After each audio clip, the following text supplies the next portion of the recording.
and welcome back to Reading Club. So today, I'm going to read you My Weird School, Mrs. Roopy is Loopy, Chapter 9 and Chapter 10.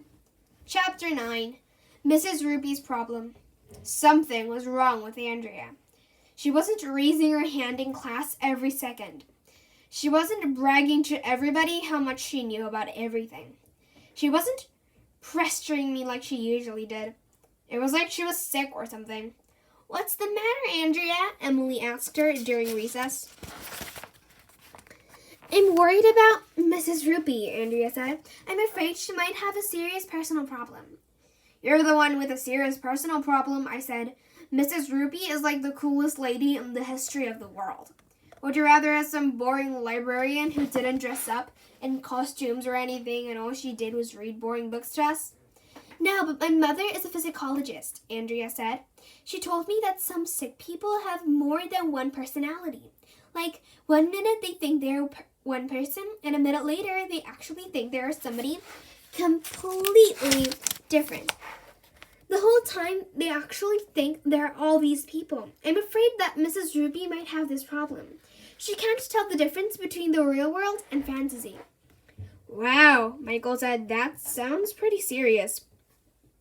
"We've got to help her," Emily said. "Yeah," I said. "A librarian who doesn't know the difference between fiction and nonfiction is a big problem. It's in big trouble." "But what can we do?" Ryan asked. "We all put on our thinking caps." "Well, not really. There's no such thing as a thinking cap, but you know what I mean." After a good long think, I came up with a great plan. Chapter 10, The Evidence. There were 5 minutes left in recess. Ryan, Michael, Andrea, Emily, and I sneaked in from the playground through the door to the library. "Shh," I said as we tiptoed into the library. "Follow me." Lucky for us, the library was empty. Mrs. Roopy was probably eating lunch in the teacher's room. On our hands and knees, we made our way past the nonfiction books to Mrs. Roopy's office. The door was unlocked. I opened it. "We're going to get caught," Emily said. "We're going to be kicked out of school and thrown in jail for the rest of our lives." "In here," I said, ignoring Emily. "This is where we'll find the evidence." We were inside Mrs. Roopy's office. I wanted to turn the lights on, but Michael told me that when his father is doing a secret investigation, he never turns the lights on. We tried to see the best we could with the light that came in through the window. "Do you see any evidence?" Michael said. "Not yet. It was just a bunch of boring stuff. Pictures of Mrs. Roopy's daughter, perhaps. Papers, videos, junk, no evidence at all." "Let's get out of here," Emily said. "I'm scared." "Not yet," I said. There was a closet by the corner. I pulled the handle. It wasn't locked. And there, inside the closet, were all the evidence we would ever need. George Washington's uniform, Little Bo Peep's dress, Johnny Appleseed's overalls, Neil Armstrong's spacesuit. Every single costume Mrs. Roopy had been wearing was hanging right there in the closet. "This is the proof," Michael said. "All those people were just Mrs. Roopy dressed up in costumes." "I told you so," said Andrea. "You did not," I said. "Did too," she said.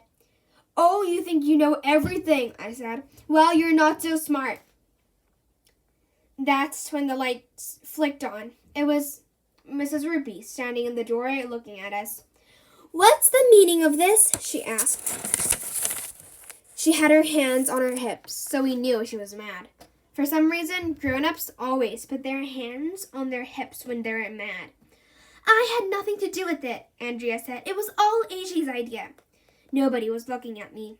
I had to think fast. I didn't want to spend the rest of my life in jail. I grabbed George Washington's uniform out of the closet. "What's the meaning of this?" I said, holding up the costume. "You told us you were homesick in bed and George Washington was here instead of you. How do you explain the fact that George Washington's uniform is in your closet, huh?" We all turned to look at Mrs. Roopy. She just stood there for a moment, and then she broke down crying. She was sobbing and big tears were running down her face. It was so sad that we all gathered around her and gave her a hug. Emily was crying too. "This is horrible, Mrs. Roopy said, wiping her eyes with her tissue. You'll be okay, Mrs. Roopy, Andrea said. We'll get you some help. No, it's horrible, Mrs. Roopy cried. George Washington must have left his uniform in my closet when he was here. Do you know what this means? What? It means if George Washington is running around somewhere with no clothes on. So that's the end of this channel.